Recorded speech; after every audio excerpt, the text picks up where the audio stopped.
Aujourd'hui, la construction, ça dure combien de temps et qu'est-ce qui se passe si on dépasse le délai convenu au contrat? Alors nous, on a donc bien évidemment sur le contrat d'engagement, comme l'a dit Marion, sur le délai de réalisation, il y a des délais administratifs et puis il y a les délais de réalisation. Il faut bien dissocier les deux, d'accord? Délai de réalisation, c'est à partir du moment où il commence le jour où on va déclarer l'ouverture du chantier à la mairie. Alors en moyenne, c'est un peu compliqué parce que ça dépend de la maison, hein, entre une maison de plein pied de 80 mètres carrés et une maison qui va faire 250 mètres carrés à étage, on va pas être sur les mêmes délais. Mais généralement, on est, on va dire, sur 12 mois de réalisation. Aujourd'hui, notre contrat, nous, comme ECA, il y a 2 délais qui s'appliquent, en fonction de la surface de la maison, hein, tout bêtement. En dessous, 140 mètres carrés, surface habitable et surface annexe cumulée. Bon, si tout ça ne dépasse pas 140 mètres carrés, c'est 13 mois maximum de réalisation. Et au-delà, c'est 15 mois. D'accord. Donc maintenant, bien évidemment, si c'est fini avant les 13 mois ou avant les 15 mois, on réceptionne la maison. Mais aujourd'hui, dans l'état actuel des choses, c'est comme ça.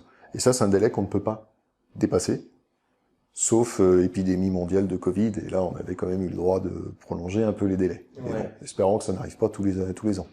Mais c'est le seul cas, moi qui fais ce travail depuis longtemps, c'est la seule fois où j'ai vu ça. D'accord. Et concrètement, comment ça se passe si le délai convenu donc de 13 mois ou de 15 mois est dépassé? Qu'est-ce qui se passe? On a de la pénalité journalière. Donc c'est assez simple, hein, c'est un 3 millième du prix de la maison par jour de retard cumulé. Et donc après, ça fait une indemnité journalière qu'on multiplie, que le constructeur a l'obligation de multiplier par le nombre de jours de retard. Jusqu'à la réception. Jusqu'à la réception définitive du bâtiment.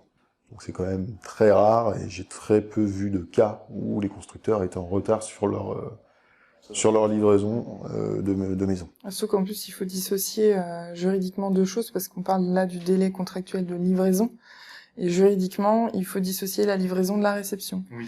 Donc, une maison qui est livrée, c'est une maison qui est considérée comme habitable, donc tout ce qui a été prévu dans les plans, dans la notice et dans le contrat a été fait par le constructeur.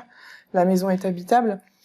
Si le client refuse de réceptionner sa maison, nous entraînant peut-être hors de ce délai contractuel de livraison, le constructeur est en droit de livrer avant la réception. Parce qu'en fait, la livraison, elle est liée à des délais. La réception, elle est associée à des réserves. Donc, c'est 2 choses différentes. Donc, le client ne peut pas nous imposer une livraison en même temps que la réception en dehors du délai contractuel de livraison, alors que la maison est terminée et habitable. C'est-à-dire que s'il y a une petite reprise esthétique à faire, le client ne peut pas nous refuser la livraison. Donc nous, on l'imposera. Comme ça évite. Les retards, ils sont liés à ce délai de livraison et pas à la réception. La réception, ça va être une question de réserve, on verra après, mais c'est autre chose. Donc ça, il faut vraiment dissocier les deux. C'est un peu compliqué parce qu'en pratique, c'est assez rare. En général, on associe les deux puisqu'on livre en même temps qu'on réceptionne. Mais il y a des cas quand même particuliers où nous, on livre en avance parce que le client refuse la livraison sous prétexte qu'il y a des choses qui ne sont pas terminées. Mais nous, on considère que la maison est habitable en l'état.